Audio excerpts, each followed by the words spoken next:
So recently, we had a celebration of life for our dear friend Gordon Mong. Yeah, it was a wonderful event. We had it across the bay in Oakland, where he loved Oakland. Rep in Oakland. Yeah, but people came in from around the country, around the world, really, to kind of share stories and talk about the good stuff and share funny stories about our Lots of dear funny friend. stories. Lots of funny stories.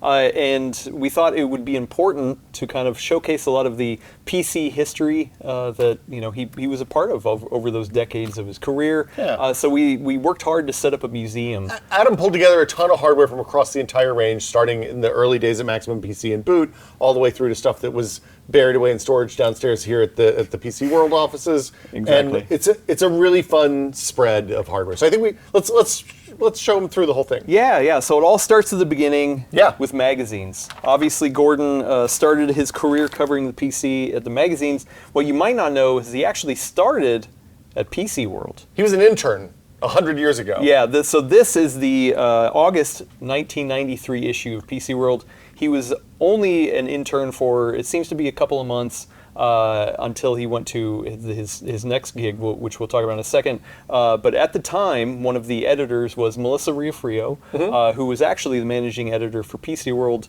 up until a couple of years ago before Brad Charkis took over. I messaged her about this, and she said for his first day, Gordon showed up in a suit and tie. That's amazing. Because he thought it was going to be really important. Then they said, you don't got to do that. And he said, oh, thank God. Well, so I worked with Gordon in the Maximum PC days, and he always said that PC World was a very suit and tie kind of place. Oh, yeah. But I didn't realize that he meant it literally. I thought it was kind of a metaphor. Yeah. Well, funny enough to think of Gordon in a suit and tie. I wish we had a photo of his first day at PC World, because it'd be interesting. Tiny. But he was an intern. So in the times, like, what did interns do on magazines? You got coffee. You made copies of stuff. At Maximum PC, if you're an intern, you were responsible for writing 5 or 10 pages of magazine a month.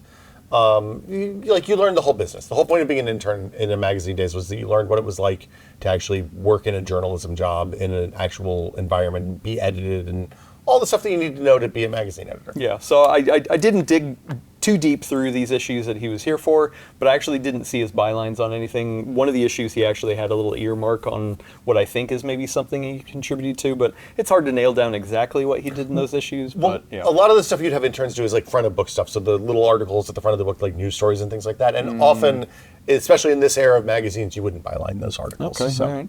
Well, I don't know if this is telling or not, but after his internship, he said, forget PC hardware, I'm going to go report on crime for the Contra Costa Times. So when I met Gordon in 1999 or 2000, as I was a fledgling editor coming into Maximum PC, he was the crusty guy who'd seen some stuff, right? Oh, he's seen some stuff.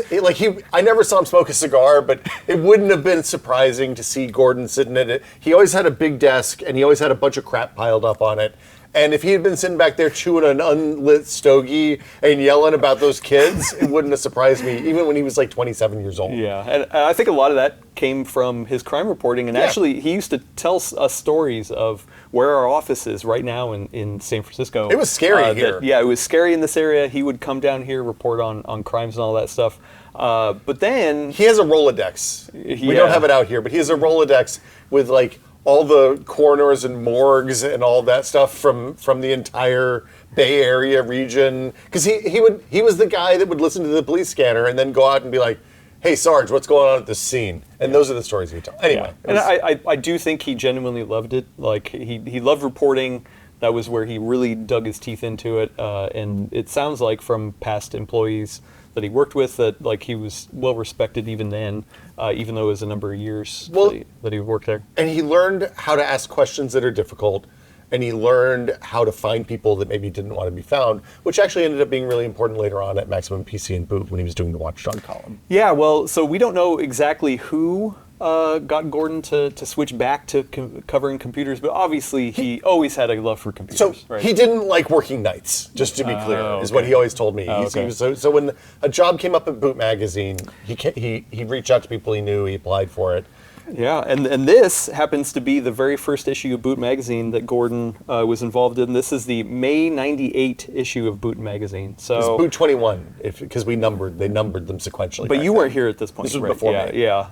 And for those who don't know, Boot Magazine was only around for a couple years, and then transitioned into something else. Yeah, right? so 96 to 98 is when Boot was around. It was like a little bit more than 2 years worth. Yeah. It became Maximum PC in 1998, which was a little bit bigger circulation, represented a kind of broader magazine. It was also, Gordon took a larger role in the new magazine. So this is the September '98 issue of Maximum PC. This is the launch issue that he was a part of. Yeah. And this is only a mere months after he had joined Boot. So to be the part of this is really interesting. What does that say? The magazine that killed Home PC, because they bought a list, and they sent this out to all the people that had this magazine. Okay, that's hilarious. It's pretty funny. I don't know what Home PC is. Did you ever read Home PC? No, I never heard of it. Okay, interesting.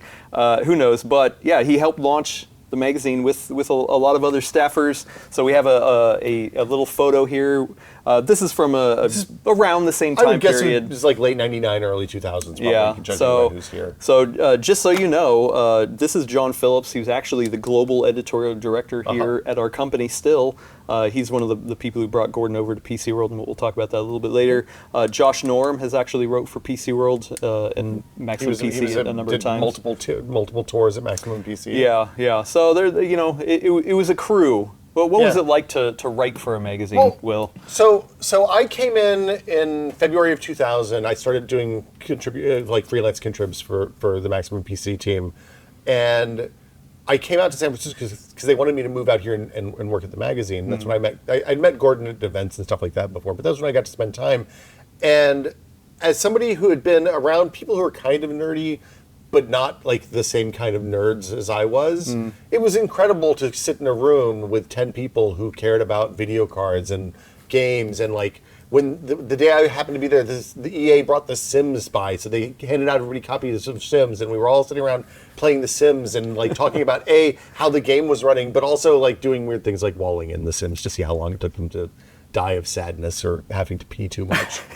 Well, speaking of weird stuff, Gordon did hold on to a number of ephemera during his time at Boot and Maximum PC. So Boot, we even have a bumper sticker here. This feels like it's going to fall apart, but you see that URL, bootnet.com. Yeah, it's a bad URL.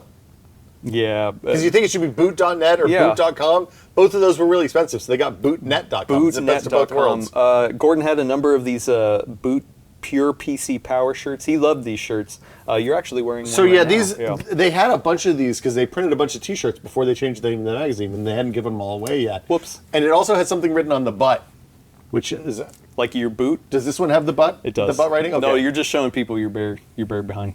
Yeah, it says boot in giant letters right across the butt where you tuck it in if you tucked it in a T-shirt. But like the marketing departments at magazines made a lot of like weird tchotchke stuff and merch that they would send out to people who they wanted to advertise in the magazine. Yeah, well, one of these is the fabled Reader Man. So Gordon actually had a couple of these in his collection. Tell me the story behind Reader Man. So this is something that they sent out to potential advertisers about how awesome the readers of Maximum PC were and what a good idea it would be to advertise to them. When they sent these out, I'm amazed. The reason it's here is because I'm kind of amazed at how many of these Gordon had. Yeah. Because when they made them, they only made a few dozen or a few hundred maybe, and sent them out to all the people that were spending money in the magazine. And when we asked for one to put on the Maximum PC shelf, like the museum and stuff, they were like, "Oh no, you can't have one of these. They're way too expensive." Somehow, when we were going through his stuff, he had like 4 of them in there in various stages of packed or unpacked. He always had funny stories of the Reader Man. Yeah. Look, they did a lot of weird marketing stuff. Oh, but look, this one's actually numbered. They're all numbered. 199 of 250. Yeah, so there were 250 of them, I guess. Wow. But we made a bunch of T-shirts. When somebody got a Kick-Ass award, which was our Editor's Choice Award, then we would send them a little lucite block with the Kick-Ass logo and whether it had a 9 or a 10. And then we'd also send them a handful of T-shirts that had My Product Got a Kick-Ass award from Maximum PC. Oh, that's cool. And the people who worked on the team could get more of those T-shirts so that everybody could have one. People were stoked. Yeah. Like when you'd go into like the NVIDIA office or somebody's office in the Valley, you'd see our little lucite block with our Editor's Choice Award there, which was always really cool. Fun times. Yeah. This Maximum PC No BS emblem was actually sent in by a fan. Gordon held on to this. He definitely cherished it because the No BS podcast was definitely a big had a warm spot in his heart. Right. Well, it was kind of where Gordon found his voice the first time. So he always, like the CPU nerds and the motherboard nerds, since he'd been covering those beats from basically the time he started the magazine, knew Gordon and knew Yeah, that yeah. he was like a guy with he was a smart guy in that space. Uh-huh. But when we put him on the podcast, we started the podcast in 2007. Podcasts were big. You could copy MP3 files to your iPod and then listen to them with headphones or in a car maybe. And he was really like, it took a little bit before we kind of figured out how to do that because it was a relatively new thing still at that point. Yeah. But at one episode, we're sitting there and we're talking to him, and he started to get a little bit annoyed about something. Gordon, annoyed? And, I know, it's shocking. And we just kind of poked him a little bit, got him kind of spun up, and then he started going, but it didn't become a thing for a while, right? And then a couple of weeks later, it happened again and again and again, and people were like, hey, we really like it when Gordon gets pissed off about stuff. Could you do that more? And we were like, okay, yeah, we can make Gordon angry. It's not that hard. Not only that, he had his own segment and music. Yeah, so we to kick named off. it. Yeah. So after like 3 months of that, we were like, hey, now it's time for Gordon Malong's Rant of the Week. And like either he'd come prepared with stuff that he was angry about, which was always funny because like the stuff he would get angry about was all over the place, and some of it was All over the place. completely And not always nonsensical. tech. Not always tech. Oh no. Yeah. Well, but also he'd simultaneously have like things that he was right to be angry about, like Steve Jobs, and then he'd tell you a story about doing something that seems patently just incredibly unwise. Like if you live in the Bay Area at the time, there's this thing called the casual carpool, which is basically state-sponsored hitchhiking. So if you come across the Bay Bridge, which there's always a lot of traffic, it takes a long time. It's long. He drove across it every day for years and years and years. And if you have one person in the car, you have to go in the slow lanes. But if you have two people in the car, you can get in the go fast HOV lane. So he would stop at the state-sponsored hitchhiking zone and pick up a random person on the side of the street with his infant child in the car. And we were all like, Gordon, what the hell are you doing? You're getting a random stranger in your car? They're going to harvest your kidneys. He's like, no, this is totally normal. I've done it for years. It's perfectly right. But then somebody would like sell him a bag of Cheetos and it would like there'd be empty space in the top of the bag and he'd lose his mind. So anyway, it was a good podcast. And honestly, that's where I found Gordon, was through the podcast. So yeah, I love the podcast part. Yeah, a lot of good memories. The last thing that we have here is actually a challenge coin that Gordon had given me once I had known him, but it was a challenge coin with his face on it. That's really funny. Yeah, put an emblem on the front. It's dated 2010. So it's after I had left. Yeah, you were gone by that point. It says in tech, minimum BS in tech we trust, and then on the back there's like a CPU, or is that maybe that's a socket? That's a CPU socket. Yeah, it's a socket. Yeah. But what I think is funny is he put himself on the tails. Because the Maximum PC side has the CPU on it. Oh, you're right. And the Minimum BS has Gordon's face on it. So he's the tail. That's funny. He's the tail. So yeah, that was probably marketing shots as well, if I had to guess. Fun stuff. Yeah. So moving on, the next thing to talk about here are Dream Machines, which every year around September, right? It was always September. Always September. Maximum PC had the Dream Machine, and what it was the idea of putting together like the best parts you could every year, or what? It wasn't a practical affair, right? It was an excuse in excess. So we would build the most ridiculous over the top PC, and we were better and worse sometimes at communicating that.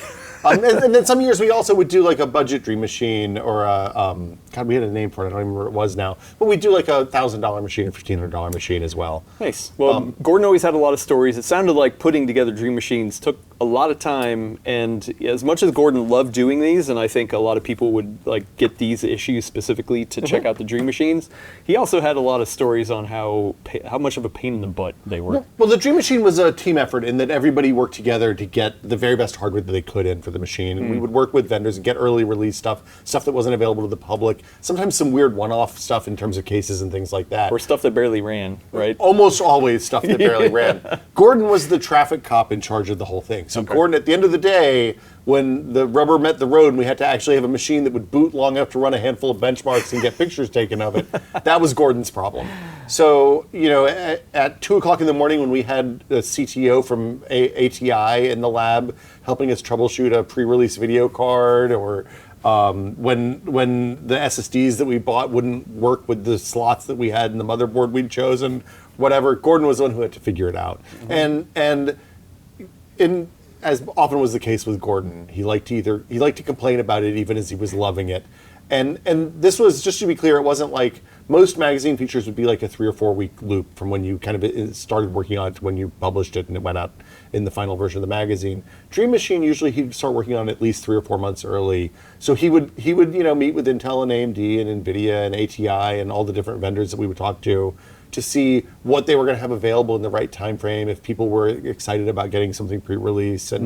And it was a lot of like communication and reaching out and glad-handing people to get them excited about the chance to be on the cover of the September issue of the magazine. Nice. Well, in part of this process, I was going through all of the magazines he had in his library and still held on to. I know you held on to a lot of magazines. Different people on the staff kind of have different issues that they're holding on to. But one of the things that Gordon did have in his whole collection was one issue of every Dream Machine that he worked on. So he was definitely proud of that. Even though his magazine collection is not extensive across everything he wrote, he definitely really cared to have each one of those magazines. And luckily for this memorial, we were able to have 2 Dream Machines with us.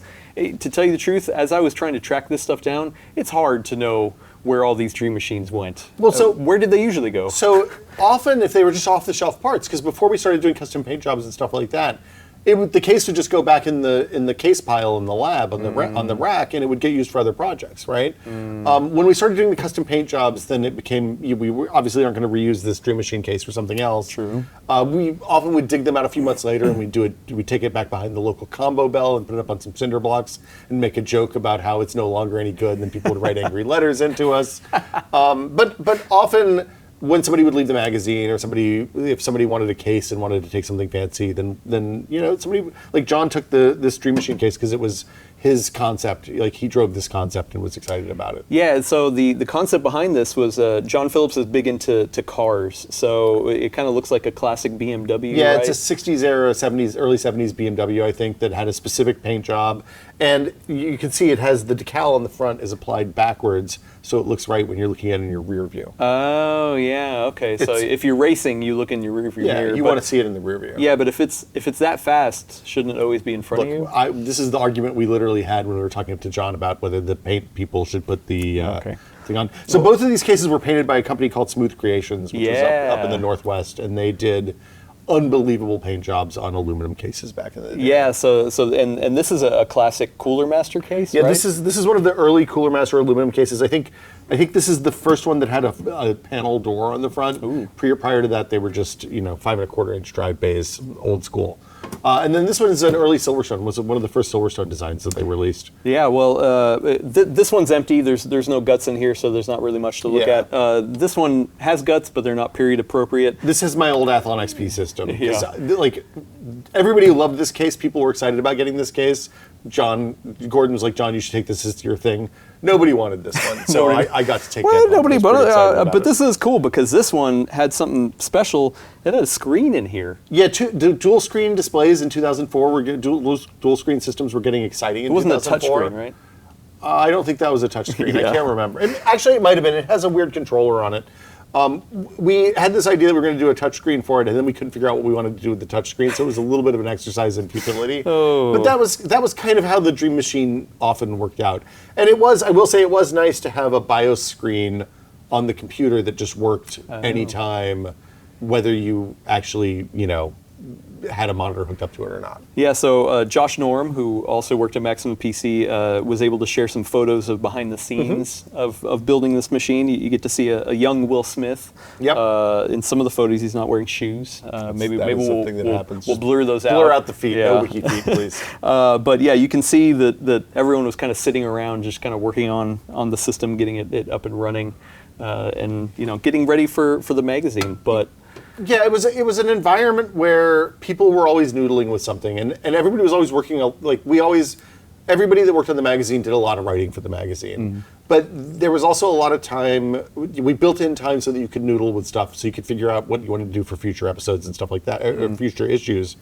So even when Gordon was in the weeds on the Dream Machine, everybody else was probably working on something else or getting ready for the next month by then, even in a lot of cases. So I wish we knew where all the Dream Machines were at, but I think it's probably impossible to find any of the other cases. Or do you think there's any Dream Machines out there that still have the whole system in it? So probably not, because like I said, most of them had at least a couple of early release components that would have had to go back as soon as we were done photographing. In some cases, people came and brought them and stayed with the machine while we were running them through the benchmarks and photographing, and then they would go back with them when they left. Yeah. I know where at least a handful of other ones are. There's we took an HP Voodoo case, a Firebird, I think is what it was, case that we had chromed.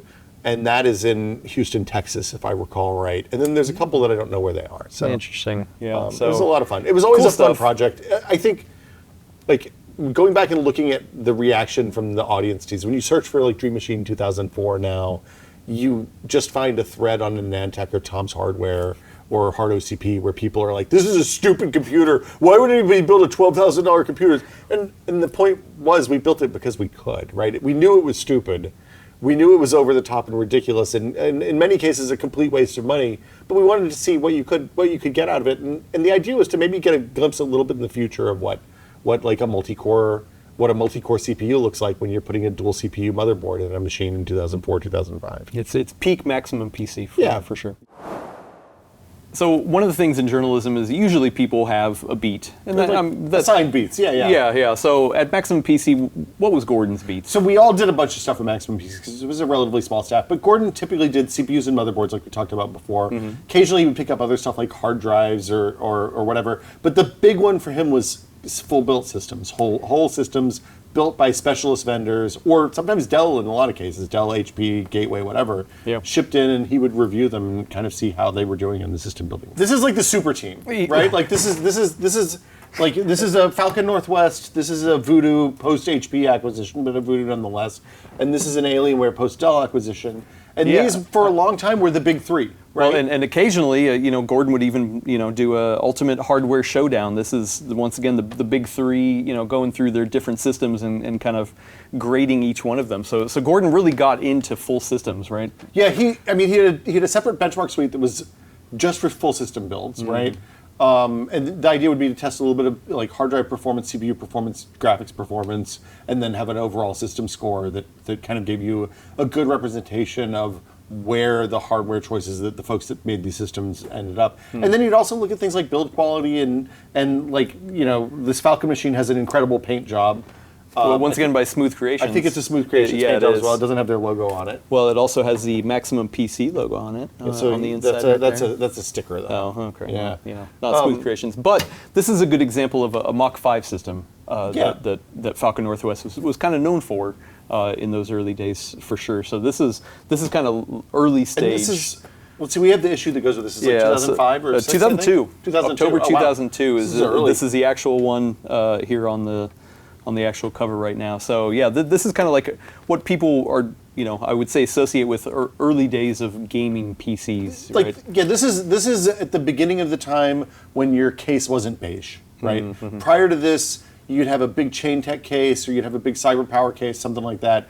And after this, computers could look like anything, which we can see here. Like, I think in the chronology, this one actually is a little bit earlier. This Alienware is a little bit before the Voodoo here. Yeah, well, and then this is classic Alienware, right? The Alienware was known to be like over the top visuals, and you said very divisive, right? Amongst the staff, like people who actually liked this look or not. Yeah. So prior to this, Alienware would take off the shelf cases and then put a custom plastic front bezel on and paint it a good color, like green or purple, or something with that would really vibrated. This one, they did this entire plastic, all this plastic frame around the outside of a pretty standard steel case, and people were all over the place on this when it came into the Maximum PC lab. I mean, if anything, you knew what it was. It definitely is an Alienware, and it's a gaming PC. Like, you knew that. Oh, Alienware. This is somebody who takes this super serious. Well, right? and they did it's an interesting case now, especially knowing what we know now about how people are handling airflow. But like, they had big fans behind these grills on the side. Yeah, we can actually open this up. I don't think it has period appropriate hardware in here. No, I think this is maybe a later model, but thanks to Alienware for sending this out, actually. Yeah. But this was so if you shut the back of the door, you can see the fans, which I think was interesting.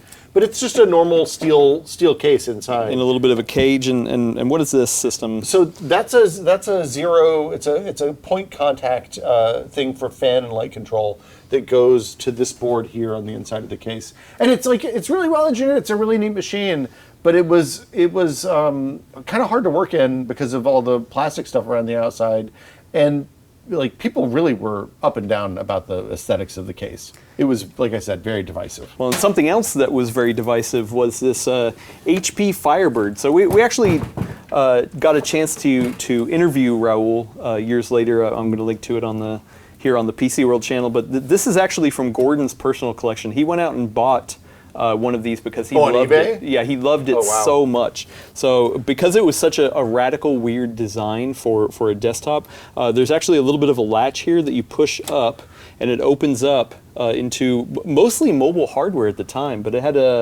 two mobile GPUs.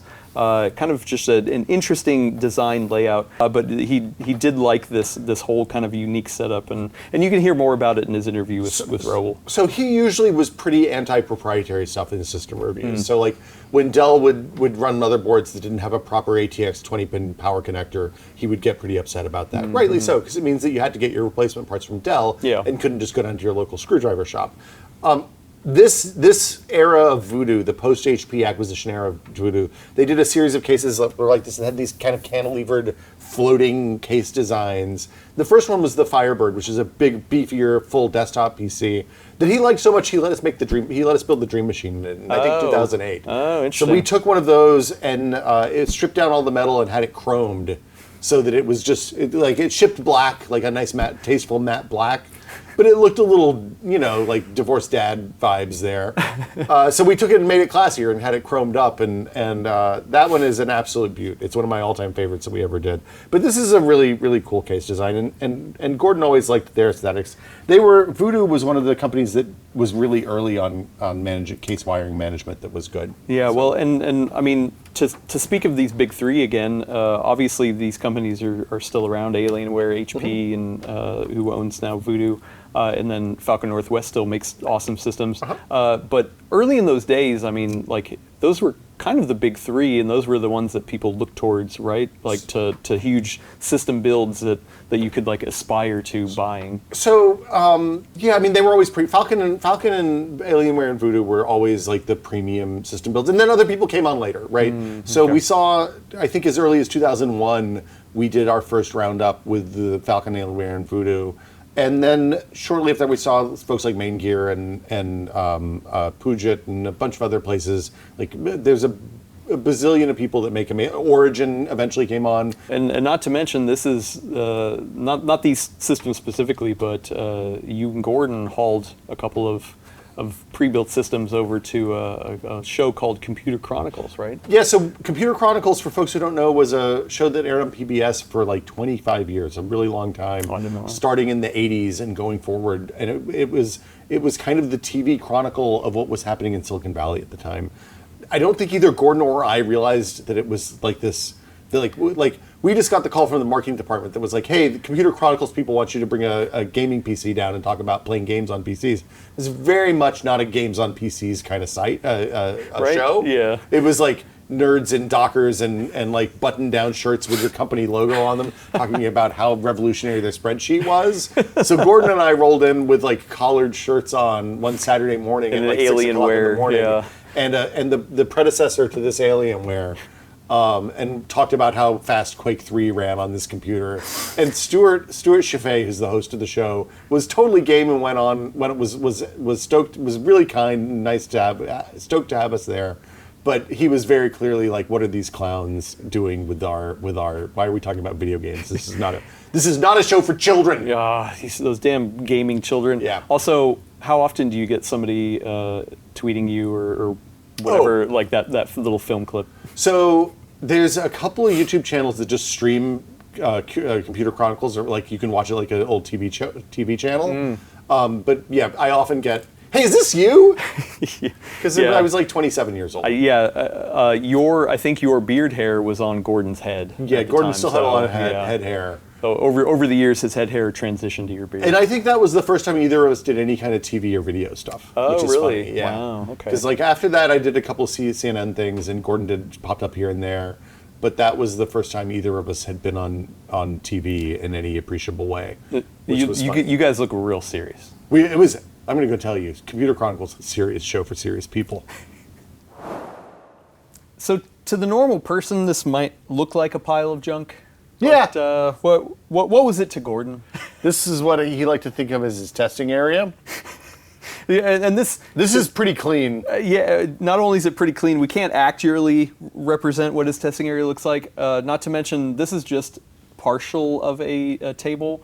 Imagine this spread out across every bench. Gordon was a gas. Yeah, he filled all available volume. Yeah, so I did kind of want to represent that somehow in the museum, and this is a very clean snapshot of that. Yeah. And yeah, no, it was like, hey, I mean, we have trays of CPUs I was going to say, here. the trays of CPUs are we real. got Celerons and Athlons, all that kind of stuff. I mean, he would have multiple kits of RAM and SSD. And like, I mean, he would never put anything back in the box. Why he still had the box, I don't know. But, you know, a lot of times the CPUs would actually come in these little cases right here. Oh, is that a giant Threadripper? No, this is Intel Confidential. Oh, that's an old Nehalem or something. Yeah, It's something huge. like that. So yeah, who knows? There's a lot of this kind of stuff to dig into in Gordon's storage that we'll be going over. But I mean, this is how he used to do it when he would review a CPU. Probably since the early days, right? Like he would have just like a bare bones case with everything stripped off. If he had it in a case, it was doing well. Often he would just take the motherboard box, put the anti-static bag down, set the motherboard on top of that. It was only when you started needing the support of the motherboard and the frame that he would actually use the case. I remember at Maximum PC we bought a bunch of kind of expensive, like you know the lab bench benchtop We machines. use those, you have them here. And he just never used them because it was easier to just put it on the box. So yeah, it was like the things that I love that have never changed are that the radiators would be taped on. He always. Yeah, well, I will say when I first started, he was only rocking a 120 millimeter. Well, that's all you needed back AIO. then. Yeah, with a push pull configuration. But yeah, it was still. Just hang it wrench off, to the probably, top, right? Yeah. No, that one was to the top, and then he would ask us video people if he could get some gaff tape, and then just tape it to the top, and yeah, this one got kind of messed up a little bit in transport, but this is usually how it looked, just tape there. He wanted maximum airflow. Not only that, he would always have the tape across the radiator really helps with the airflow. Not only that, he would have a desk fan set up, pointing right at the motherboard to try to get as much airflow into the VRMs as possible. Just to give it the best possible benchmarking situation. There would always be things like in the SATA days, there'd be hard drives and SSDs just dangling, and you'd be like, Gordon, is that going to mess up that SSD? It's spinning at 10,000 RPM. He'd be like, no, it's fine. It's not going to bump it, and then he'd bump it. So it was. His bench at Maximum PC, we had desk area and then we had lab area, and the desk area was always filled with boxes and stuff. But he was high functioning in his hoarding. He always knew where stuff was. The lab area, he would take his bench, and then if anybody else wasn't using their bench adequately, he would just take over. Like if he felt like you weren't using your area to its fullest potential, it would become a storage space for whatever Gordon needed space for. And actually, that wasn't just at work. That also translated to home. Oh no! Yeah, and anytime he had an open table at home, all of a sudden, just out of nowhere, hardware would just magically grow like a fungus. But no, I mean he had his own organizational system. That was actually something that I would argue about him. Later in our time, to be like, hey, it's really nice that you know where everything's at, and he did, to be fair. Yeah. But what if I wanted to borrow a part or do something? You can ask him to go get it for you. Yeah, I would have to ask him, and I was like, is there a way we can? I think that system was working as intended, probably. Yeah. Oh.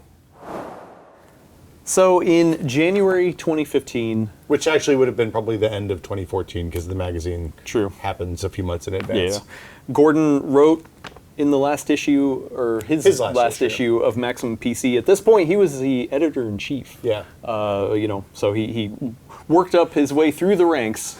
Look, for a long time, he followed the Captain Kirk rule, which is that Captain Kirk should not have been promoted to Admiral, and Gordon felt like if he was in charge of the magazine, it'd be the equivalent of Captain Kirk taking that Admiral promotion. Okay, that's pretty good. Yeah, so he was very much I want to be in the trenches doing the actual work, none of the BS that you have to do when you're the editor of the You mean the magazine. minimum BS? He wanted to do the He minimum tried to do BS. minimum BS. I mean, he was more yeah. of the no BS side. Yeah, We're being true. real. Okay. But his last editorial, which was probably written around the same time he started here, was about, he told some of the good stories. He told the story of the time that we were testing airflow in the lab, and we were like, how can we test airflow? We're gonna put a plexiglass side on a case.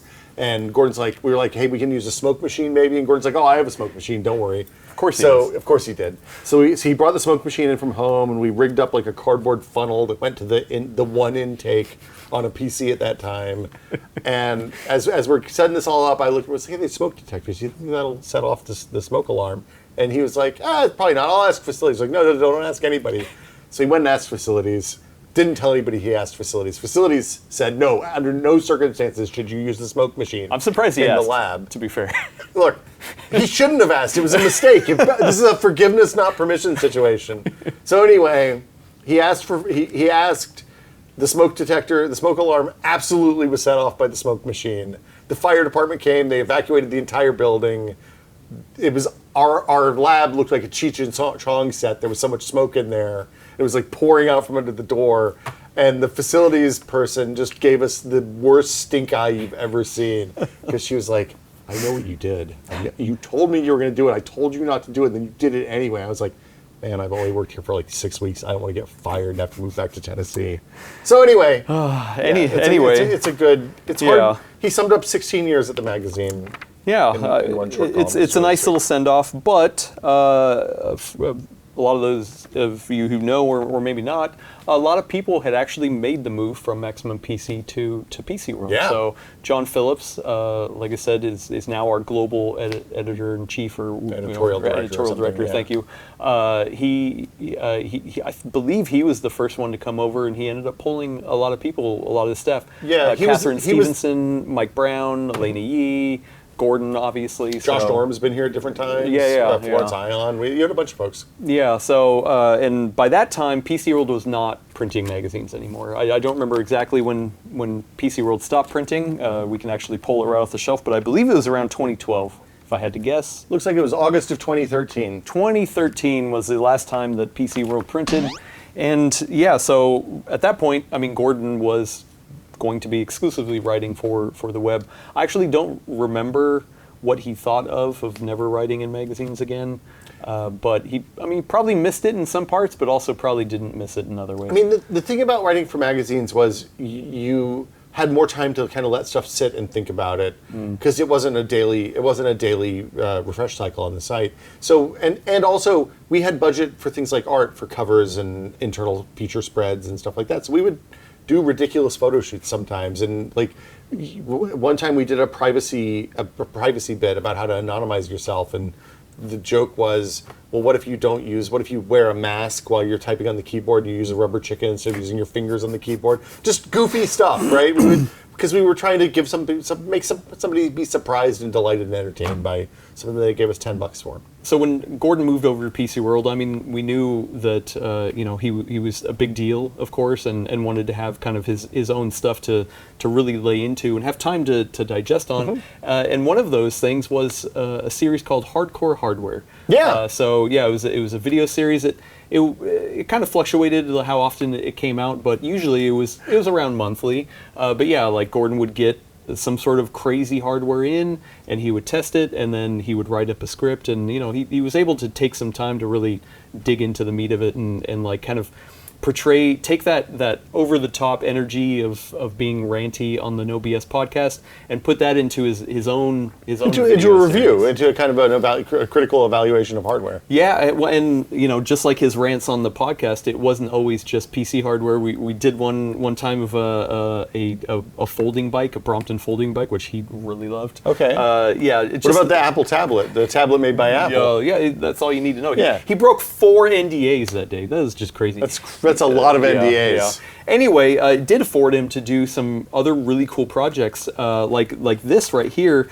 This is a very rare piece of history, not just from Gordon, but from AMD in general. So this is Project Quantum, and Gordon had told me that there was probably only maybe a dozen of these systems made, so it was kind of supposed to be like a next level computing kind of platform. So the AIO and the motherboard was kind of in this top section, and the actual GPUs were in the bottom section here. It had its own proprietary power plug. Should we open it up? No. No, we shouldn't open it up Come on, because I got the screwdriver right here. Adam, let's go. we shouldn't open it up because actually, when Gordon tore this down for Hardcore Hardware, they ended up spending hours and hours trying to put it together. And when they did, like if I were to pick this up and rattle it, It's a little wobbly. There's some pieces in there that he just kind of threw in and stuck it on. So I bet you and I can do better than that. It's probably fine. yeah, but it was a very interesting design, and he really loved that. Like this whole top area is just the radiator section, like to Wow, really? allow for the maximum cooling, and the bottom section is where you had the GPU and the CPU, and even had a proprietary plug. Really cool stuff. This was actually supposed to go back to AMD, but if there's one thing you got to know about Gordon, he didn't always have the best track record of sending stuff back. Look, Not because he wanted to keep it, but just because he would be like, oh, on to the next thing. Oh, hey, you gonna ship that thing back? Oh, yeah, I'll get to it next week. yeah, it's on the list. Yeah, it's on the list. So this was definitely a fun one, and probably like the most. This is the most exciting- prototypey weird hardware I've seen that we like. It wasn't that often that you got hands-on time with stuff like this. It was a Yeah, special treat. yeah. So like, and it kind of harkened back. Not that series was meant to be like a Dream Machine kind of thing, but it definitely was meant to be a spectacle kind of thing. Even to the point where Gordon actually put together an April Fool's, one of the only April Fool's videos we ever did, and he was hyping up that this was the newest, hottest PC of the day, which was It's just very kinda small. He did love a small This PC. little toy that was actually shipped out by Asus and came with these individual components. And so imagine Gordon in his Hardcore Hardware voice, like ranting about how awesome this new GPU is, even though it's the size of a gum Get those stick. VRM coolers. Those are really cool. And there's a is that RAM? Little power supply, yeah. Yeah. This is a RAM That's module. one RAM yeah, module, yeah. yeah. So it's XPG. Yeah. Kingston. We got a Kingston 512 gig SSD. Woo, So SATA. anyway, really fun. This is around the era that I started. Okay. They had a number of Hardcore Hardware episodes before me, but I do vividly remember like some of those first shoots. I wasn't the main shooter at the time, but like going down and helping out with the B-roll and all that stuff. It was a fun time, and they were. It was like a full day shoot, and then it was a couple day edit to really make it something special. And for folks who don't know, you shot that in the storage area in the basement of the PC World offices. Yeah. So it's actually like a shared storage area. Like our company had a couple cages in there, and so I wasn't around when it got spec'd out, but yeah, they were like, oh, it'd be funny if like he had his day job here at PC World, and then on his lunch break he would go down to the basement and kind of get to work on the fun stuff that he got to work on. He had a whole backstory. Believe me, he had a whole backstory. I'm going to go and tell you. Let me guess. He got laid off, but instead of laying him off, they just moved him into the further and further away from the rest of the people, like the guy in office space. And he had a stapler. And he had a red stapler I down have a there, I'm stapler, sure. I mean, he did have a red stapler. But he just got completely until eventually they forgot he was down there, and he'd just come out and yell every once in a while. It was fun stuff. Yeah. Unfortunately, around that same time, like we had some mass layoffs at PC World, and that was at the time 2017 timeframe where like the whole video team that I worked at was originally 12 people, and then we shrunk down to 3. So we had to figure out, okay, well, what kind of videos can we do with the time that we do have, and just so you know, like. Gordon was writing, full-time writing was his job. The video stuff was always just like, hey, do you want to come do a cool video kind of thing? And just to be clear, that's how the podcast worked at Maximum PC. It was like, hey, we did a magazine every month and 13 to 18 of them a year.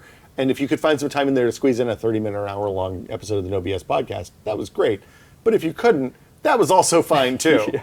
No, it was fun times for sure. Like, and we made a lot of good videos, including this video of this PC we have right here. This is a world record holding PC. So it's got to be really fast. It's got to be like the best PC you've ever built, right? the best PC at getting the slowest Cinebench R15 score that you can. He actually beat Dr. Ian Cutress, who previously held the title, but now Gordon was able to move on and continue to hold the title of world's slowest Cinebench R15 score. So, and is this also the Misfit Toys machine? Yeah, so one of the things that Gordon, it wasn't enough to beat Ian's score, that he actually had to say, you know what, I'm going to beat it with hardware that everybody hates. Or was like potentially dangerous. Yeah. Yeah. So this Radeon GPU was not a fan favorite, so he had to include that.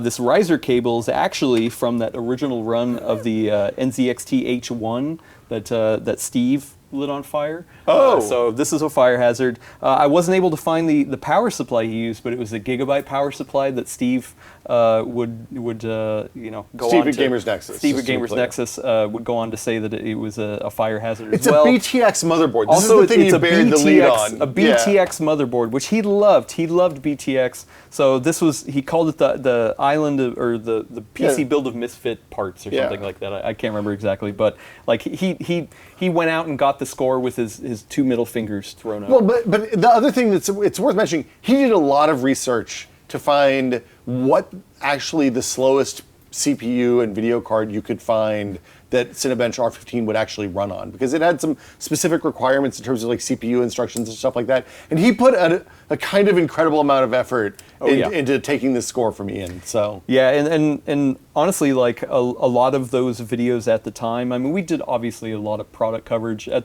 PC World. He focused a lot on laptops as well. He still did desktop stuff too, but laptops became one of his passion projects. And he always had a huge stack of laptops just like this. Yeah, that never changed. Yeah, so just laptops everywhere that he there's was a MacBook testing. in there if I'm not wrong. That seems Maybe, unusual. Yeah, it was weird for him. But yeah, it was always just like, okay, well, what kind of fun video could we do? It was either a product coverage or just some crazy little one-off, and those were the funnest memories to just Gordon would be like, hey, I got an idea for a video, and I'd be like, all right, well, let me grab a camera, let's go shoot it.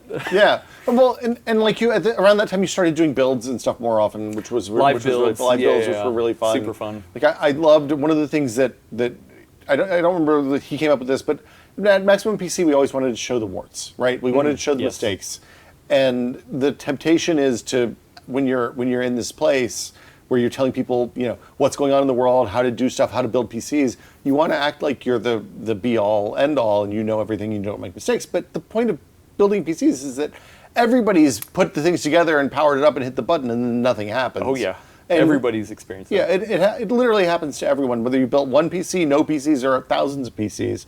And it's good to humanize that, and it's good to give people that example. Now, you guys always did everything perfectly here, so. I mean, I almost have a perfect track record of them Yeah. posting, but Yeah. whatever. Anyway.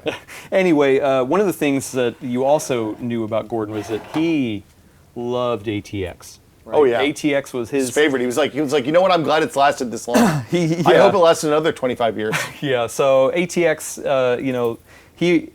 if you had 5 minutes to spare and you were at a trade show, you could probably just like sit there and talk about ATX. He would just rant to you, to anybody on the street about it. And this is actually one of the last projects that he ever worked on for video. Unfortunately, he wasn't able to shoot the video, but the idea, you've heard of a sleeper build, where you take a really old case and then you put the latest and greatest hardware in it so that it's take off the panel and actually it's got all this RGB. Oh, look at all this sweet water cooling. Yeah. Yeah, he wanted to do, and he had started to do, a reverse sleeper build. So essentially, this is the much lauded NZXT H510. People love that case. Yeah, people love that case.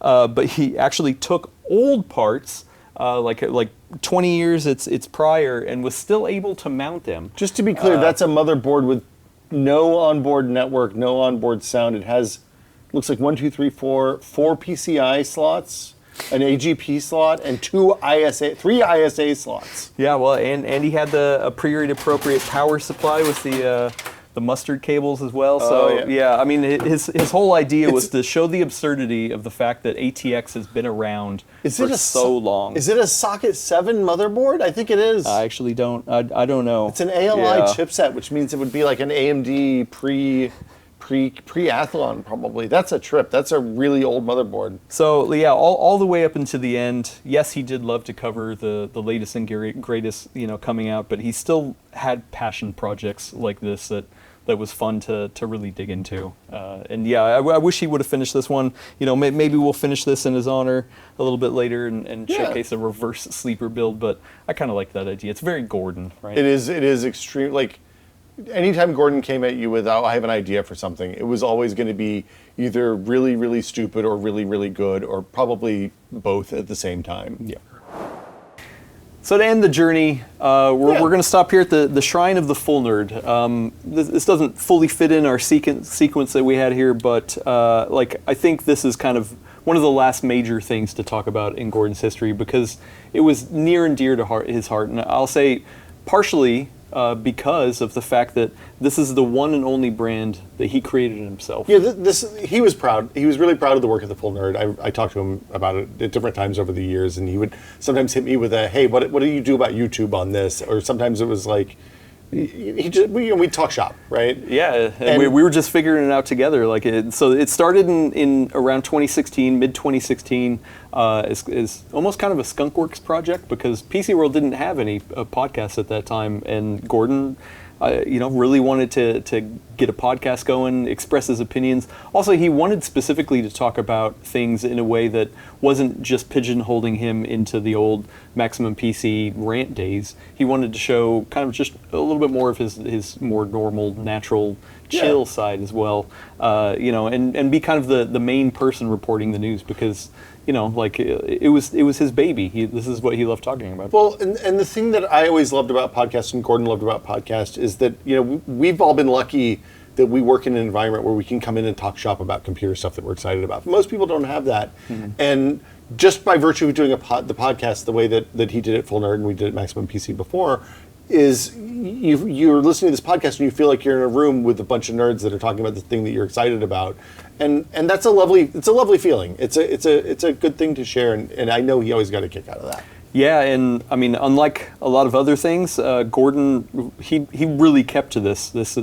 He kept to a schedule. He kept to really owning hosting this. He was really serious about it in a way that he often wasn't about everything else. And it was kind of one of the, I would say, kind of the first major times he was able to have that full community interaction. Because at the magazine, right, like you would put out a magazine and dude, we thought people in the magazine hated us. Yeah, because you didn't have a comics section on a magazine, right? Well, we had a forum that was pretty active, but that was mostly like the super fans.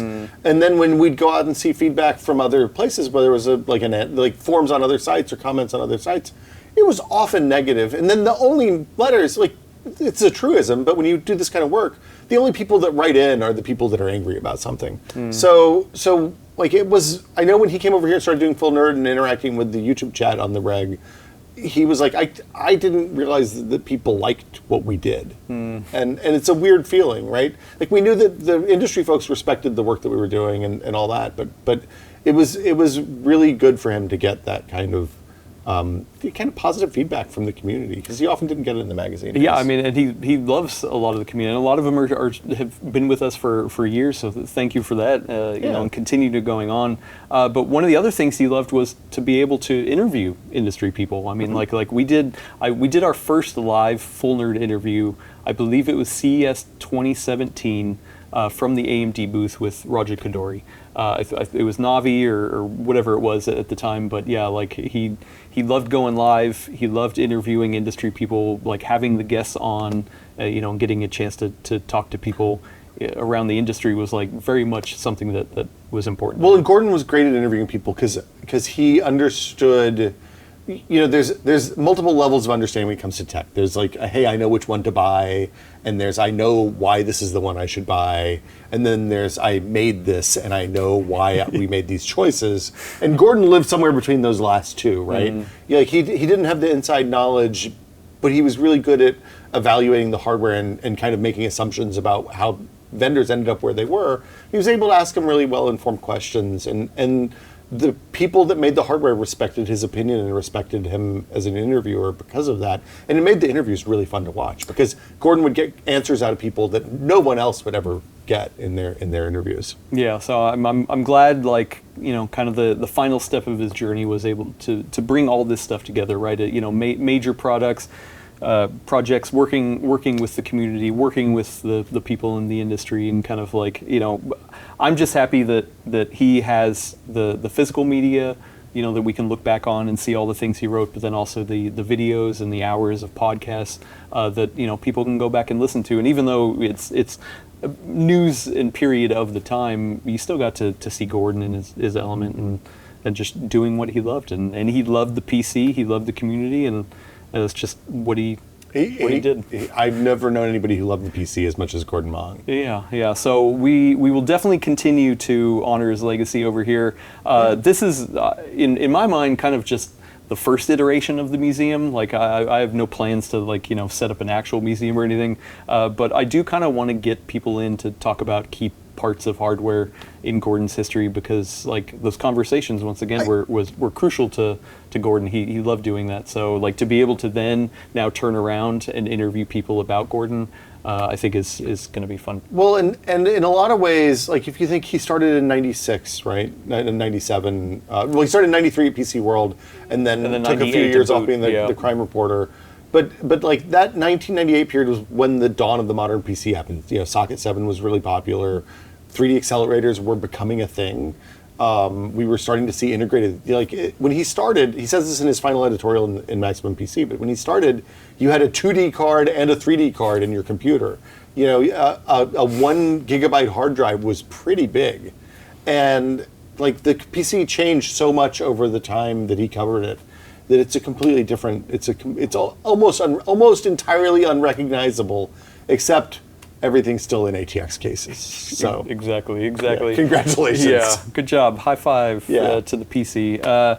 Anyway, we're going to continue to share Gordon's stories here, and I encourage everyone to get down in the comments and share your favorite. Let us know Gordon the stuff you memories want to as see well. more about, and if there's things you want us to dig out or things you're curious about. Yeah, and I definitely am doing a lot of digging, trying to find stories on this kind of stuff. So yeah, hit us up in the comments, and thanks everybody for watching and continuing to be part of Gordon's legacy. So we will catch you in the next video. Bye. Bye.